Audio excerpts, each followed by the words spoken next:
সারা পশ্চিমবঙ্গে কেনাকাটায় ঠকলে পরে প্রমাণপত্র দাখিল করে অফিসার বৃন্দ প্রতিকারে সদা হয় তৎপর।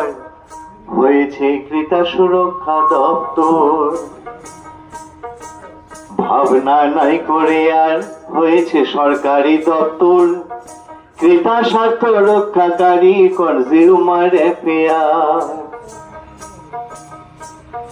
জিনিস কিনে ঠকলে পরে প্রমাণপত্র দাখিল করে সারা পশ্চিমবঙ্গে টাকা পয়সায় ঠকলে পরে কেনাকাটায় ঠকলে পরে প্রমাণপত্র দাখিল করে অফিসার বৃন্দ প্রতিকারে সদা হয় তৎপর। হয়েছে ক্রেতা সুরক্ষা দপ্তর ভাইরে, হয়েছে ক্রেতা সুরক্ষা দপ্তর।